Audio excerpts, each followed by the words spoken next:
성경에서 고양이를 포함하여 우리 집에 있는 동물들의 중요한 면모를 언급한다는 것을 알고 계셨나요?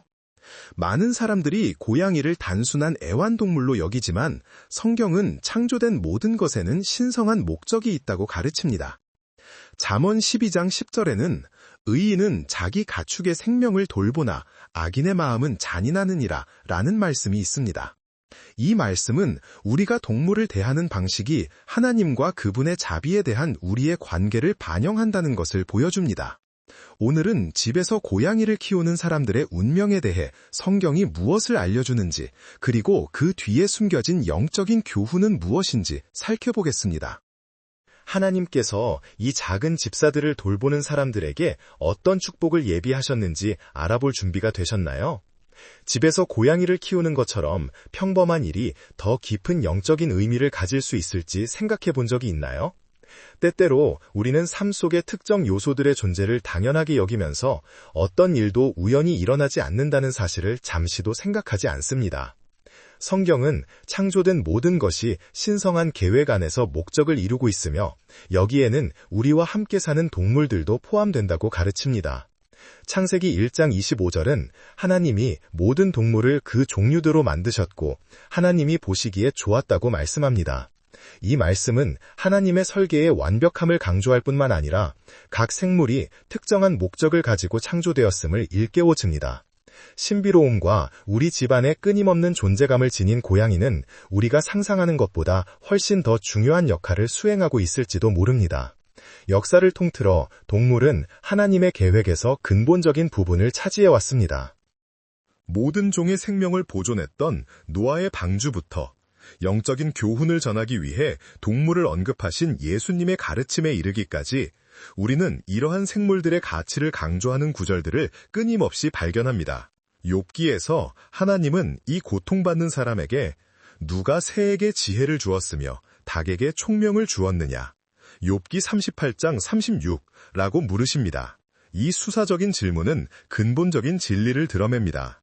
모든 생명체는 창조주로부터 직접 받은 고유한 지혜, 즉 고유한 기능을 가지고 있습니다. 고양이를 관찰할 때 그들의 독특한 특성을 무시할 수 없습니다. 다른 가축들과 달리 고양이는 흥미로운 독립심과 주변 세상에 도전하는 듯한 끊임없는 관찰력을 지녔습니다. 어떤 이들은 이러한 행동이 단순한 본능이라고 생각할 수도 있지만 자연 속에 나타난 하나님의 완벽한 설계를 분석해보면 모든 것에는 목적이 있음을 알 수 있습니다. 고양이의 내성적인 태도, 우리가 알아차리지 못하는 에너지와 상황을 감지하는 능력은 하나님께서 모든 피조물에게 그분의 지혜를 반영하는 은사를 주셨음을 일깨워줍니다. 마태복음 10장 29절에서 예수님은 참새 한 마리도 하늘에 계신 아버지의 뜻이 아니면 땅에 떨어지지 않는다고 말씀하시며 하나님의 신성한 통제 밖에서는 어떤 일도 일어나지 않는다는 것을 일깨워 주십니다. 역사를 통틀어 고양이는 성경시대에도 다정을 지키는 조용한 수호자로 여겨져 왔습니다.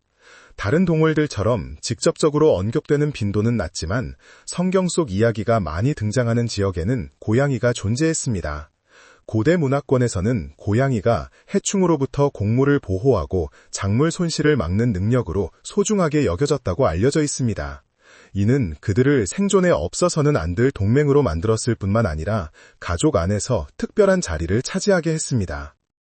어떤 사람들은 이러한 세부 사항들을 단순한 역사적 호기심으로 여길지 모르지만 하나님의 말씀은 창조의 모든 세부 사항이 더 큰 목적을 이루기 위해 세심하게 설계되었음을 일깨워줍니다. 시편 104편 24절은 주여 주의 하신 일이 어찌 그리 많은지요.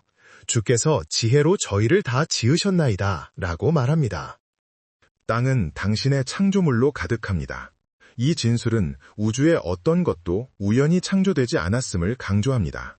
고양이의 가장 특이한 습관조차도 우리가 주의 깊게 관찰한다면 우리에게 중요한 영적 교훈을 줄 수 있습니다.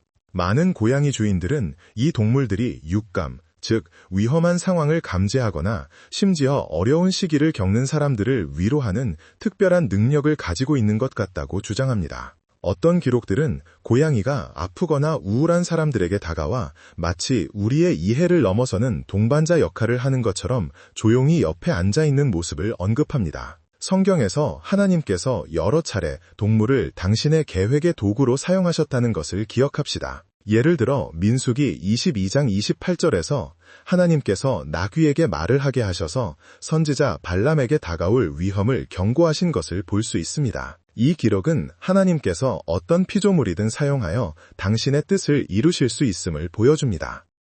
오늘날 고양이가 말하거나 소리를 내어 메시지를 전달하는 모습을 볼 수 없다고 해서 하나님께서 고양이를 더욱 미묘한 방식으로 사용하지 않으신다는 의미는 아닙니다. 집에 고양이가 있는 것만으로도 평화와 균형을 가져오는 도구가 될 수 있으며 불확실한 시기에 경고의 메시지를 전할 수도 있습니다. 일부 현대 연구에서는 심지어 고양이와 함께 사는 것이 스트레스를 줄이고 정신없는 환경에서도 평온함을 유지하는 데 도움이 된다는 사실도 밝혀졌습니다. 이는 하나님께서 무한한 지혜로 인류의 영적 안녕뿐만 아니라 정서적, 신체적 건강까지 고려하셨다는 것을 일깨워줍니다. 잠언 3장 24절은 내가 누울 때에도 두려워하지 아니하리니 쉬면 잠이 달콤해질 것이다. 이러한 내면의 평화는 많은 사람들이 고양이와 함께 있을 때 경험하는 것입니다. 고양이의 부드러운 가르랑거리는 소리는 불안을 해소하고 휴식을 취하는 데 도움이 되는 치료 효과가 있습니다. 어려운 시기에 많은 사람들이 반려동물, 특히 고양이처럼 인간의 감정에 특별히 민감한 동물에게서 위안을 찾는 것은 우연이 아닙니다. 이는 하나님이 사랑의 아버지이시며 우리가 인생의 역경에 맞설 수 있도록 자원을 제공해 주신다는 것을 일깨워줍니다. 외로움, 불안, 슬픔의 순간에 고양이와의 동반은 하나님께서 우리가 혼자가 아니라는 것을 일깨워주시는 또 다른 도구가 될 수 있습니다. 동물이 우리 삶에서 어떤 영적인 역할을 하는지 생각해보면 집에 고양이가 있는 것이 하나님의 축복이 될 수 있다는 사실을 간과할 수 없습니다. 창세기 2장 18절에는 사람이 혼자 사는 것이 좋지 아니하니 내가 그를 위하여 돕는 배필을 지으리라 라고 기록되어 있습니다. 이 구절은 하와의 창조를 직접적으로 언급하지만 하나님께서 우리에게 위로와 평화를 주시기 위해 창조물 안에 동반자를 두셨다는 사실에도 이 원리를 적용할 수 있습니다. 메시지는 분명합니다. 집에 고양이가 있다면 하나님께서는 오직 그분만이 주실 수 있는 사랑과 보살핌, 그리고 평화에 대한 중요한 것을 가르쳐 주시기 위해 고양이를 그곳에 두셨을지도 모릅니다. 고양이가 구석에서 쉬고 있는 모습을 볼 때마다 삶이 서두르고 혼란스러운 것만은 아니라는 것을 깨닫게 될 것입니다. 하나님께서 우리를 그분 안에서 안식하도록 초대하시는 방식을 생각해 보세요. 마태복음 11장 28절에서 예수님은 수고하고 무거운 짐 진 자들아 다 내게로 오라 내가 너희를 쉬게 하리라 라고 말씀하십니다. 우리가 간절히 바라는 그 평온함은 종종 작은 순간에 드러납니다. 고양이가 우리 곁에 조용히 웅크리고 집에 평화를 가져다 주는 것처럼 말입니다. 하나님은 여러 방식으로 우리에게 말씀하시며 때로는 우리가 가장 평범하다고 생각하는 것들을 통해 그분의 사랑을 보여주십니다. 고양이는 그 독특함과 개성을 통해 하나님께서 우리에게 주신 도구가 될 수 있습니다. 이는 그분의 돌보심이 우리 삶의 모든 측면을 아우른다는 것을 일깨워줍니다. 우리가 고양이에게 집을 여는 순간부터 그것은 단순한 임의적인 결정이 아니라 우리를 더 큰 연민, 균형, 그리고 사랑의 삶으로 인도하려는 신성한 계획의 일부임을 확신할 수 있습니다. 다음에 고양이를 볼 때 고양이의 존재가 단순한 동반자 이상의 의미를 지닐 수 있음을 기억하십시오. 그것은 하나님의 돌보심의 조용한 표시이며 아주 작은 디테일 속에서도 그분의 손길이 함께하며 당신의 삶을 인도하고 지탱하고 있음을 깨닫게 하는 초대입니다. 우리가 동물을 대하는 방식은 우리가 흔히 생각하는 것보다 훨씬 더 많은 것을 우리 마음에 대해 말해줍니다. 성경에서 우리는 주변의 생물을 돌보는 것이 하나님의 의롭고 자비로운 성품과 직접적으로 연결되어 있음을 발견합니다. 우리에게 기대하는 바입니다. 잠언 12장 10절은 의인은 자기 짐승의 생명을 돌보나 악인의 마음은 잔인하느니라 라고 분명히 가르칩니다. 이 말씀은 동물에게 친절을 베푸는 것의 중요성을 강조할 뿐 아니라 동물에게 자비를 베푸는 사람들은 더 큰 영적 원리, 곧 하나님에게서 오는 사랑을 반영하고 있음을 보여줍니다. 집에서 고양이를 돌보는 것은 주님을 기쁘시게 하는 의로움을 직접적으로 보여주는 것이 될 수 있습니다. 동물의 생명을 보호하기 위해 시간과 노력 그리고 온유함을 바치는 사람들은 그들의 마음이 하나님의 성품과 일치함을 보여줍니다. 그것은 단순한 애정이나 정서적인 애착의 문제가 아니라 하나님께서 우리 삶의 모든 영역에서 실천하라고 부르시는 사랑을 의식적으로 표현하는 것입니다. 사도 바울은 갈라디아서에서 성령의 열매를 사랑, 희락, 화평, 오래 참음, 자비, 양선, 충성, 온유, 절제로 묘사합니다. 이러한 자질들은 사람들과의 관계뿐만 아니라 하나님께서 우리에게 맡기신 모든 피조물을 대하는 방식에서도 분명히 드러나야 합니다. 창세기 2장 15절은 하나님께서 아담을 에덴 동산에 두셨을 때 그에게 특별한 책임을 주셨음을 보여줍니다. 여호와 하나님께서는 아담을 데려다가 에덴 동산에 두시고 그곳을 경작하고 돌보게 하셨습니다. 이 임무는 식물에만 국한된 것이 아니라 그곳에 사는 모든 생명체에게까지 해당되었습니다. 태초부터 인간은 창조물의 수호자로 부름받았으며 착취나 학대가 아닌 존중과 보호에 기반한 권위를 행사하도록 부름받았습니다. 우리가 고양이를 집에 맞이할 때 우리는 심오한 영적인 차원의 책임을 맡는 것입니다. 그것은 단순히 먹이나 따뜻한 보금자리를 제공하는 것이 아니라 하나님의 자비로우신 성품을 반영하는 사랑의 태도를 보여주는 것입니다. 동물의 생명은 우리가 베푸는 보살핌에 크게 좌우되며 바로 이러한 의존성은 스스로 살아갈 수 없는 존재들의 안녕을 돌보는 행위에서 진정한 사랑이 표현된다는 것을 우리에게 일깨워줍니다. 출애굽기는 하나님께서 동물을 보호하기 위해 구체적인 법을 제정하셨다고 기록하며 그분의 자비가 모든 창조물에게까지 미친다는 것을 보여줍니다. 출애굽기 23장 12절에는 엿새 동안 일하고 일곱째 날에는 쉬라. 그리하면 네 소와 나귀가 쉴 것이요 네 종의 아들과 나그네도 쉴 것이니라 라고 명령되어 있습니다. 이 계명은 하나님께서 인간의 안식뿐 아니라 동물의 안녕에도 관심을 갖고 계심을 보여줍니다.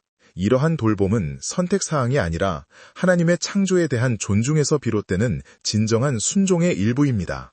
신명기 22장 6절에서도 같은 가르침이 강조되는데 누구든지 새의 둥지에서 새끼나 알을 발견하면 어미 새와 새끼를 함께 데려가지 말라고 명령합니다.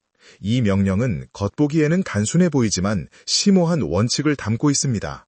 하나님께서는 우리가 동물을 대하는 방식이 생명에 대한 열정과 존중을 반영하기를 원하십니다. 고양이를 사랑으로 돌보는 것은 이 원칙을 존중하는 것이며 모든 생명이 하나님의 눈에 소중하다는 것을 인식하는 것입니다. 예수님께서도 동물에 대한 연민이 신자의 마음의 일부라고 가르치셨습니다. 마태복음 12장 11절에서 몇몇 바리새인들이 안식일에 병을 고쳤다고 비난하자 예수님은 이렇게 대답하셨습니다. 너희 중에 누가 안식일에 양 한 마리가 구덩이에 빠지면 끌어내지 않겠느냐? 이 질문을 통해 예수님은 진정한 사랑은 인간의 규칙이나 종교적 제약에 의해 막히지 않음을 보여주셨습니다. 진정한 사랑은 동물까지도 돕고 보호하는 구체적인 행동으로 나타납니다. 집에서 고양이를 돌보는 것은 단순히 편리함이나 개인적인 취향의 문제가 아니라 하나님께서 당신의 자녀들에게 기대하시는 연민을 보여줄 기회입니다. 음식을 제공하고 추위를 피할 곳을 마련해주고 안전하게 쉴 수 있는 곳을 마련해줄 때 우리는 하늘에 계신 우리 아버지의 마음을 반영하는 사랑을 실천하는 것입니다. 시편 145편은 여호와께서는 모든 것을 선대하시며 그 지으신 모든 것을 긍휼히 여기신다라고 선포합니다. 이 진리는 모든 피조물이 하나님의 사랑과 연민의 대상임을 일깨워줍니다. 고양이를 돌보는 것은 창조주께서 직접 베푸시는 선하심의 표현에 적극적으로 참여하는 것입니다. 사도 요한은 그의 첫 번째 서신에서 사랑하는 자녀들아, 우리가 말과 입술로 사랑하지 말고 오직 행함과 진실함으로 사랑하자라고 권고합니다. 요한일서 3장 18절. 이 말씀은 진정한 사랑이 구체적인 행동, 즉 타인의 행복에 대한 진정한 관심을 보여주는 눈에 보이는 몸짓으로 나타난다는 것을 보여줍니다. 반려동물을 돌보는데 시간과 노력을 쏟는 사람들은 이 가르침을 실제적이고 일상적인 방식으로 실천하고 있습니다. 잠언은 또한 동물에게 잔인하게 행동하는 자들은 하나님의 뜻에서 멀리 떨어진 완고한 마음을 드러내는 것이라고 경고합니다. 잠언 12장 10절은 의인의 태도와 악인의 태도를 대조하며 연민이 고귀한 자질일 뿐만 아니라 신성한 사랑으로 변화된 마음을 직접적으로 반영하는 것임을 강조합니다. 전도서 3장 19에서 21절에서 솔로몬 왕은 인간과 동물 모두의 생명의 연약함을 성찰하며 우리 모두가 하나님의 숨결에 똑같이 의존하고 있음을 깨닫습니다. 이 진리는 우리가 모든 형태의 생명을 소중히 여기고 모든 피조물에 대한 존중이 창조주에 대한 우리의 존중의 일부임을 이끕니다. 고양이의 삶은 많은 사람들에게 단순하고 심지어 사소해 보일지 모르지만 성경은 하나님의 계획에서 어떤 세부 사항도 중요하지 않음을 보여줍니다.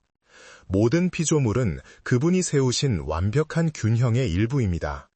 그리고 우리가 이 동물들에게 베푸는 모든 사랑의 행위는 그분의 뜻에 대한 순종의 표현입니다. 우리가 고양이를 집에 맞아들여 헌신적으로 돌볼 때 우리는 깊은 영적인 가치를 지닌 청지기 역할을 하는 것입니다. 하나님은 우리에게 그분의 창조물을 보호하고 돌볼 책임을 맡기셨습니다. 그리고 그렇게 함으로써 우리는 그분이 우리가 매일 실천하기를 바라시는 정의를 실천하는 것입니다. 사랑, 연민, 그리고 생명에 대한 존중은 단순한 인간적 가치가 아니라 하나님의 성품 그 자체를 반영하는 신성한 원칙입니다. 따라서 동물을 돌보는 것은 개인적인 선택 그 이상의 의미를 집니다. 하나님의 사랑이 우리 안에 일으키는 변화를 눈에 띄게 보여주는 것입니다. 사랑, 연민, 그리고 생명에 대한 존중은 단순한 인간적 가치가 아니라 하나님의 성품 그 자체를 반영하는 신성한 원칙입니다. 믿는 사람이 동물을 대하는 것이 자신의 영적 증거의 일부임을 깨달을 때 모든 친절의 행위를 창조주께 경의를 표하는 기회로 여기기 시작합니다. 집에서 고양이를 키우는 것은 일상적인 일처럼 보일 수 있지만 실제로는 하나님께서 우리가 그분의 모든 창조물에 베풀기를 바라시는 연민과 사랑을 실천하라는 초대입니다. 하나님의 이름을 언급하는 교회가 교인들 몰래 어둠에 물들 수 있을까요? 마태복음 24장 24절에서 예수님은 거짓 그리스도들과 거짓 선지자들이 나타나 큰 표적과 기사를 행하여 할 수만 있으면 택하신 자들도 미혹하게 하리라 라고 경고하셨습니다. 이 강력한 경고는 세상이 아니라 믿는 자들을 위한 것입니다. 이는 원수가 외부에서 활동할 뿐만 아니라 내부에서도 침투하려 한다는 것을 시사합니다.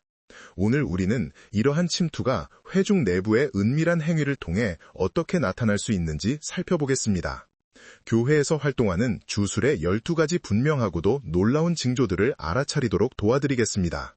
여러분이 알아차리지 못하는 사이에 바로 눈앞에 있을지도 모르는 징조들입니다. 영적인 무지는 속임수로 가는 관문이 될 수 있지만 진리는 우리를 자유롭게 합니다. 하나님께서 당신을 위해 무엇을 예비하셨는지 이해할 준비가 되셨습니까? 하나님의 이름이 권능으로 선포되지만 움직이는 영이 하늘로부터 오지 않는 교회들이 있다는 것을 알고 계셨습니까? 믿음으로 충만한 마음으로 교회에 충실히 참석하는 사람들은 종종 자신이 빛과 아무런 상관이 없는 세력이 침투한 예배에 참여하고 있다는 사실을 깨닫지 못합니다. 이는 원수의 가장 교묘한 전략 중 하나입니다. 빛의 천사로 가장하여 거룩하다고 일컬어지는 것을 안에서부터 오염시키는 것입니다.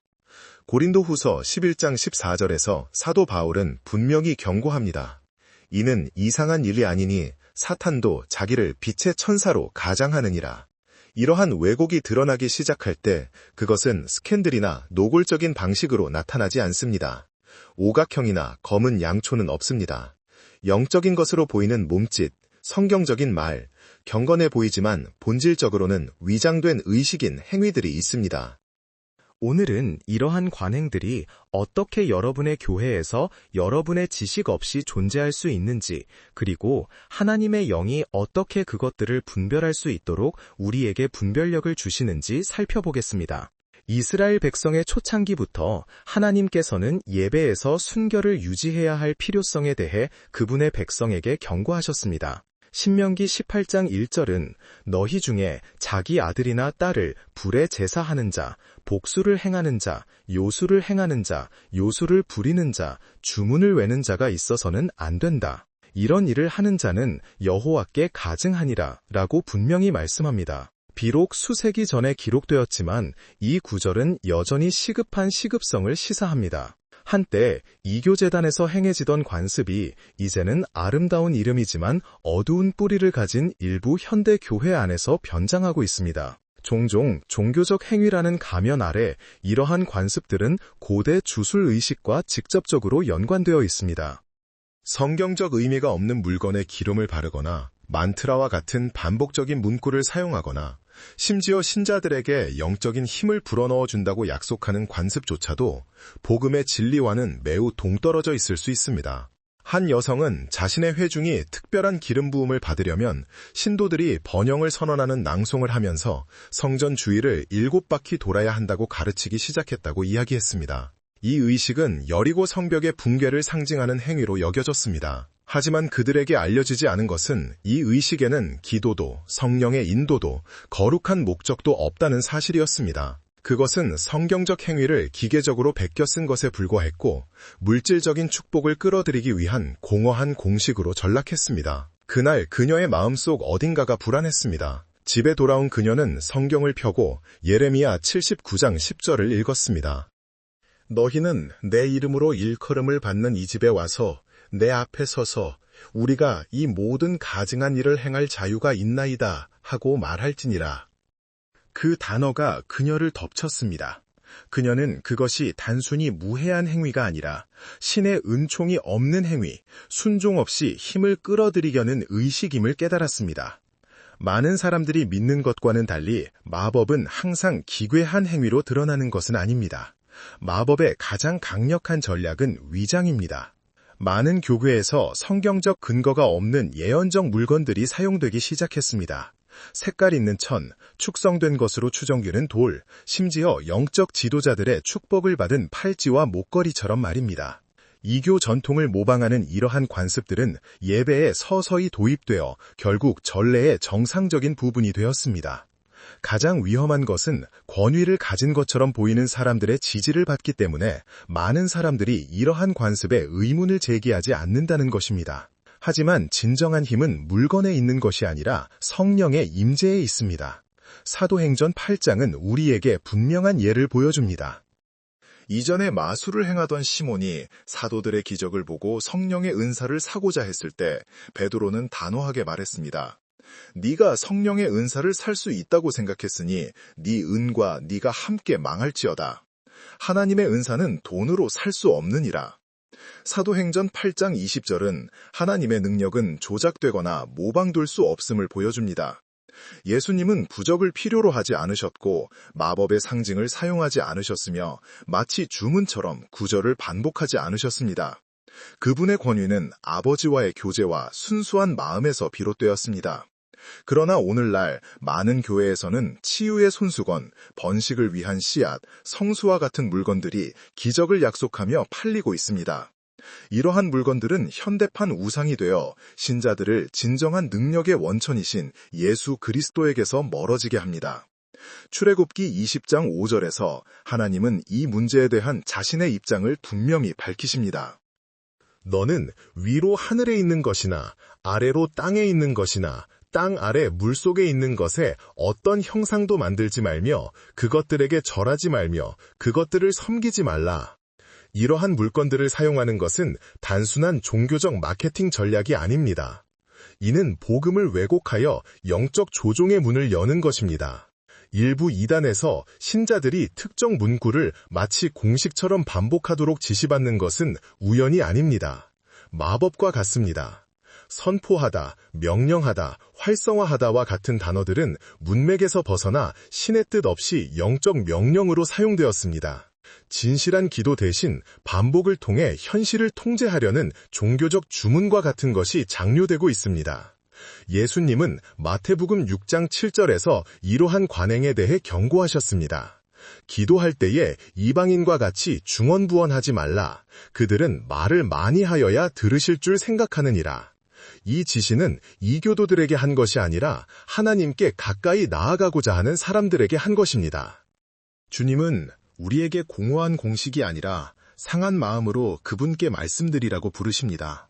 가장 놀라운 것은 이러한 행위들이 묵인될 뿐만 아니라 오히려 찬양받는다는 것입니다. 어떤 지도자들은 심지어 회중에게 바람을 불어넣거나 찬송가를 부르면서 화려한 예복을 흔드는 등의 행위를 장려하기도 합니다. 언뜻 보기에 이러한 행위들은 신앙의 표현처럼 보이지만 많은 경우 복음과는 아무런 상관이 없는 신비주의적 전통에서 비롯된 것입니다. 골로새서 2장 8절에서 사도 바울은 누가 너희를 미혹하지 못하도록 주의하라고 경고합니다. 인간의 전통과 이 세상의 초등적인 영적인 힘에 따라 철학과 헛된 속임수로 속이지 말고 그리스도를 따르지 마십시오. 영적으로 보이는 모든 것이 성령에게서 오는 것은 아닙니다. 한때 교회에 충실하게 출석하던 한 청년이 반복되는 악몽과 설명할 수 없는 영적 억압을 경험하기 시작했습니다. 그는 상담을 요청했고 저주를 깨기 위해 기름 부음을 받을 개인 물품을 가져오라는 요청을 받았습니다. 그러나 이 행동 이후 그의 문제는 더욱 심해졌습니다. 그가 중개자 없이 은밀히 기도하고 말씀을 진지하게 읽기 시작했을 때에야 비로소 억압이 깨졌습니다.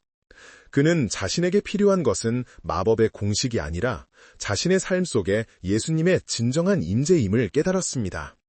요한복음 8장 32절은 진리를 알지니 진리가 너희를 자유롭게 하리라 라고 일깨워줍니다. 그리스도와의 직접적인 교제에서 오는 자유를 대신할 수 있는 기름이나 돌은 없습니다. 종교적 행위가 성경적 뿌리를 잃고 단순한 공식이나 의식으로 전락할 때 진정한 신앙과 마법의 경계는 위험할 정도로 희미해집니다. 많은 경우 원수는 영향력을 행사하기 위해 교회 안에 사탄의 제단을 세울 필요가 없습니다. 그것은 신자의 초점을 돌려 진실한 기도, 살아있는 말씀, 그리고 성령에 대한 순종에서 멀어지게 하기에 충분합니다. 바로 그 미묘한 병화 속에서 오염이 시작됩니다. 그리고 이것이 정상화되면 거룩했던 것은 공허한 관습이 되고 빛이었던 것에 그림자가 드리워지기 시작합니다. 그렇기 때문에 분별력이 필수적입니다. 제단에서 타오르는 모든 불이 하나님에게서 오는 것은 아닙니다. 레위기 10장에서 아론의 아들들은 여호와께서 명령하지 않으신 다른 불을 여호와 앞에 드렸고 그 때문에 그들은 그분 앞에서 죽었습니다. 이 기록은 제단에서 섬기는 자들조차도 옳아 보이는 것에 유혹될 수 있다는 것을 상기시켜주기 때문에 소름이 끼칩니다. 문제는 행위 자체가 아니라 그 근원이었습니다. 그들은 하나님께서 요구하지 않으신 것을 드렸습니다. 오늘날 얼마나 많은 사람들이 거룩한 곳이어야 할 강단에서 이상한 불을 퍼뜨리고 있습니까? 원수는 교활하지만 하나님의 지혜만큼 교활하지는 않습니다. 우리가 영적인 눈을 뜨고 성경의 진리에 몰두할 때 이전에는 간과했던 것들을 보게 됩니다. 무언가가 앞뒤가 맞지 않거나 영적인 행위가 혼란스럽거나 공허하게 느껴질 때 느끼는 불안감은 성령께서 당신에게 말씀하시는 것일 수 있습니다. 무시하지 마십시오. 영들을 시험하십시오.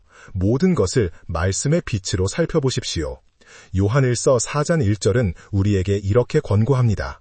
사랑하는 자들아, 영을 다 믿지 말고 오직 영들이 하나님께 속하였는지 시험하라. 많은 거짓 선지자가 세상에 나왔음이니라. 이 경고는 교리적 이단뿐 아니라 어둠을 키우면서 신앙을 흉내내는 행위들로부터 우리를 보호하기 위한 것입니다. 오늘날 우리에게는 그 어느 때보다 깨어있는 교회가 필요합니다. 성경적 언어로 포장되어 있더라도 하나님께 속하지 않은 것을 분별할 수 있는 능력이 필요합니다. 화려한 모습에 감동받지 않고 성령의 진정한 임재에 순복하는 교회입니다. 우리는 비판하거나 판단하는 것이 아니라 거룩한 것과 부정한 것을 사랑으로 분별하는 것에 대해 이야기합니다. 당신도 이러한 관행이 만연한 교회에 속해 있었을지 모릅니다. 어쩌면 당신은 진실한 마음으로 하나님을 찾으며 그렇게 했을지도 모릅니다. 그리고 하나님은 바로 그 마음을 보십니다. 하나님은 당신을 정죄하지 않으시지만 모든 더럽히는 곳에서 당신을 불러내십니다. 요한계시록 18장 4절은 내 백성아 거기서 나와 그의 죄에 참여하지 말고 그의 받을 재앙들을 받지 말라라고 말씀합니다. 하나님은 진리에 갈급하고 순수한 재단으로 돌아갈 용기를 가진 분별력 있는 세대를 일으키고 계십니다. 더 이상 헛된 광경이나 위장된 약속에 속지 않을 세대입니다. 교회에서 어떤 행동을 보고 불편함을 느낀 적이 있거나 무언가 부적절하다고 느꼈다면 무시하지 마십시오. 그것은 성령의 음성이 당신에게 일깨워지는 것일지도 모릅니다. 지금은 본질, 말씀, 참된 기도로 돌아갈 때입니다. 빗자루가 아니라 진리로 성전을 깨끗이 할 때입니다. 예수님께서 성전에 들어가 상인들을 내쫓으시며 선포하신 것과 같은 진리입니다. 내 집은 기도하는 집이라 일컬음을 받으리라 하였거늘 너희는 강도의 소굴을 만들었도다. 마태복음 21장 13절. 기도가 있는 곳에 능력이 있고 진리가 있는 곳에 자유가 있으며 순종이 있는 곳에 임재가 있습니다. 이것이 당신의 이해를 변화시키는 첫 번째 계시가 되기를 바랍니다.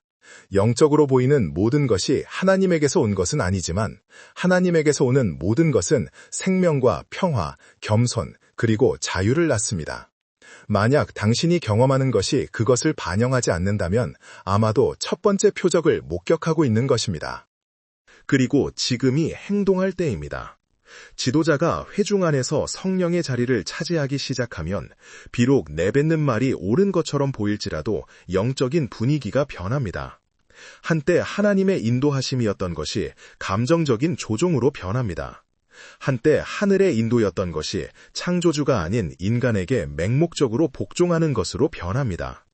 이러한 변화는 처음에는 항상 뚜렷하게 드러나지는 않지만 시간이 지남에 따라 교회 구성원들이 하나님의 말씀보다 지도자의 말에 더 의존하기 시작하는 방식으로 나타납니다. 그들은 말씀의 인도를 받는 대신 마치 신탁인 양 기름 부음 받은 자의 매주 지시를 기다립니다. 이는 영적인 편향의 명백한 징조입니다. 영적 권위를 가장한 주술이 자행될 수 있는 비옥한 토양입니다. 구약에서 하나님은 백성을 바로잡고 그들의 사명을 왜곡한 지도자들을 책망하기 위해 선지자들을 일으키셨습니다. 에스겔 34장 2절에서 주님은 이스라엘의 목자들이여 자기만 먹이는 자들에게 화가 있도다. 목자들이 양떼를 먹이는 것이 마땅하지 아니하냐라고 선언하십니다. 이 비난은 단순한 불평을 넘어 섬김을 멈추고 지배하기 시작한 지도자들을 향한 하나님의 마음을 드러내는 것입니다. 목회자의 역할이 왜곡될 때 영적인 은폐로 위장된 통제가 확립됩니다. 이것은 지시가 아니라 조종이며 지도력이 아니라 은밀한 주술입니다. 왜냐하면 그것은 다른 사람들의 의지를 지배하고 순종으로 위장한 두려움을 강요하며 하나님께 대한 헌신 대신 인간의 충성을 요구하기 때문입니다. 이러한 환경의 가장 위험한 특징 중 하나는 개인적인 분별력이 억압된다는 것입니다. 교인들은 더 이상 확증을 구하는 기도를 하지 않고 그저 들은 것을 그대로 받아들입니다. 중요한 결정은 하나님이 아닌 지도자와 상의합니다. 성경은 뒷전으로 밀려나고 목사나 사도의 선언이 최종 권위를 차지합니다. 이는 이스라엘 백성이 하나님의 통치를 거부하고 인간 왕을 요구했을 때 일어났던 일을 그대로 보여줍니다. 사무엘상 8장 7절에서 하나님은 사무엘에게 그들이 너를 버린 것이 아니라 나를 버려 그들의 왕이 되지 못하게 하였느니라 라고 말씀하셨습니다. 이 말씀은 주님을 의지하기보다는 인간의 통치를 선호했던 백성의 영적 역사에서 비극적인 순간을 보여줍니다. 이러한 표징이 나타나는 많은 회중에서 설교는 진리보다는 감정에 더 집중됩니다. 지도자는 그리스도보다 높여지고 메시지는 지도자만이 해석할 수 있다고 여겨지는 개인적인 환상, 명령, 꿈, 그리고 경험을 중심으로 전개되기 시작합니다. 이 모든 것이 병들고 매우 위험한 의존성을 만들어냅니다. 교회는 더 이상 모든 사람이 참된 목자의 음성에 귀 기울이는 몸이 아니라 오직 한 목소리만이 유효한 폐쇄된 원이 됩니다. 이러한 구조는 성령의 인도를 받는 회중이라기보다는 종파에 가깝습니다. 예수님은 하나님 나라의 진정한 리더십은 지배가 아니라 섬김이라고 분명히 말씀하셨습니다. 마가복음 10장 45절에서 그리스도께서는 이렇게 가르치셨습니다. 이방인의 통치자로 여겨지는 자들은 백성을 임의로 주관하나 너희는 그렇지 아니하니라. 너희 중에 누구든지 크고자 하는 자는 너희를 섬기는 자가 되고, 이 가르침은 세상 문화에 어긋날 뿐만 아니라 많은 교회가 교회 안에서 실천해온 모델에도 어긋납니다. 교회 안에서는 사명에 대한 전적인 헌신을 요구하고 의심할 여지 없는 순종을 요구하며 모든 것이 통과해야 하는 여과장치가 되는 지도자가 등장합니다.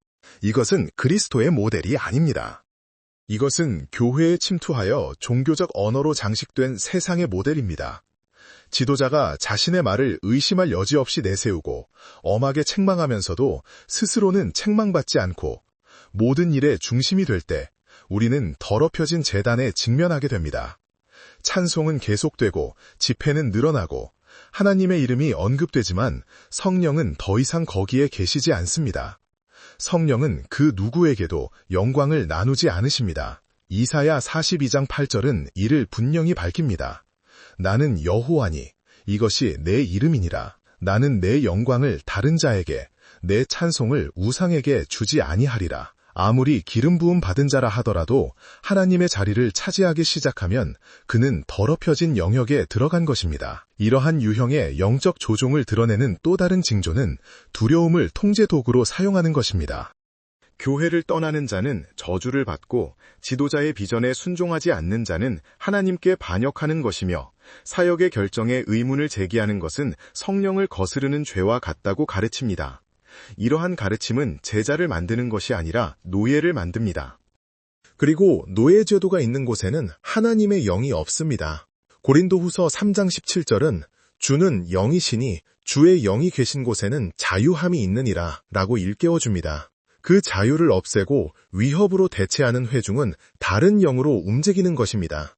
영적인 주술은 통제를 먹고 자라며 통제는 성령을 신뢰하는 것과 정반대입니다. 하나님은 당신의 뜻을 이루기 위해 조종하실 필요가 없습니다. 그분은 인도하고 바로잡고 권면하시지만 인간의 마음이 강압이 아닌 확신으로 반응할 여지를 항상 남겨두십니다. 반면에 원수는 교회 안에 견고한 진을 세우기 위해 권력 구조를 이용합니다. 그는 단순히 사람들을 타락시키려 하는 것이 아니라 지도자들을 그 타락의 통로로 이용하려 합니다. 하나님의 기름 부음을 받았지만 결국 절망에 빠져 점쟁이에게 조언을 구했던 사울이 바로 그런 경우였습니다. 친구 여러분, 오늘 저는 여러분 앞에 서서 많은 사람에게는 감춰졌지만 들을 귀가 있는 사람들에게는 드러난 진리를 선포하고자 합니다. 모든 여성이 선택받은 것은 아니며 모두가 신의 은총의 표식을 지닌 것도 아닙니다. 하지만 세상이 설명할 수 없는 더 높은 소명을 위해 구별된 특별한 무언가를 지니고 이 세상을 살아가는 소수의 여성들이 있습니다. 그리고 말씀드리건대 지금 이 말씀을 듣고 계신다면 그것은 우연이 아닙니다. 하나님께서 여러분이 그들 중 한 명인지 알기를 원하시기 때문입니다.